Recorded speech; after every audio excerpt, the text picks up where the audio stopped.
Artificial intelligence, it's in our homes, it's in our schools, and now it's being used on our roads. Several local counties are using AI to help relieve traffic.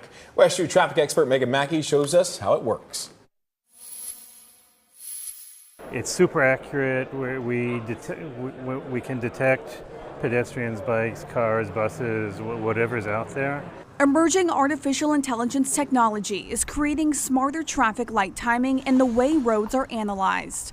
Norman Tuttenauer is the chief business officer at the company NoTraffic, which has installed 2 AI systems here in Central Florida. If the lights don't change in a timely manner for pedestrians, they tend to just jaywalk, right? So, but we've seen that if we are able to optimize both the automobile traffic and the pedestrian traffic, that it becomes much safer for everybody. Laura Pappas thinks this AI technology could be useful because of the high number of traffic deaths and congestion we have here in Central Florida. There's a lot of times you end up sitting at a light for 5 to 7 minutes when you feel like there's no one at any of the other intersections. Let's move it. Here at the corner of Division Avenue and Church Street in downtown Orlando is where NoTraffic has their AI software installed. If you look up, you'll see there's 4 different sensors at each of these stoplights.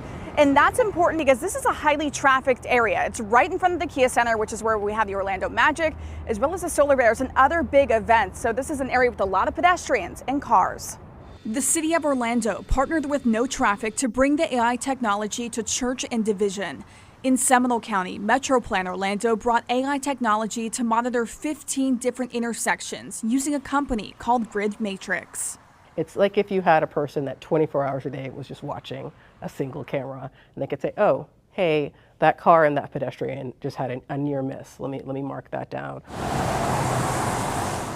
The AI in Seminole County will be used as a part of a 7-month study to determine ways local leaders can improve those intersections, like adding signage or changing stoplight patterns. Obviously, it would help with walkability as well. So if you can get to someplace quicker, you can spend more time where you actually want to walk and be for fun and entertainment. I was at Rollins Crummer School last night, and I was walking across the street at 9:30 at night, and it was a little difficult to get across the street. So maybe if it's helpful, sure.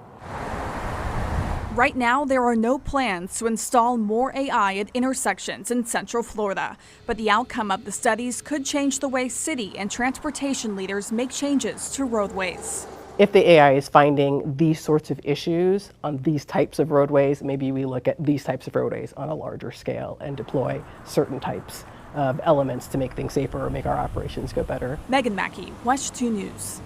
And we've posted the list of intersections using AI technology on west.com. Just click on this story.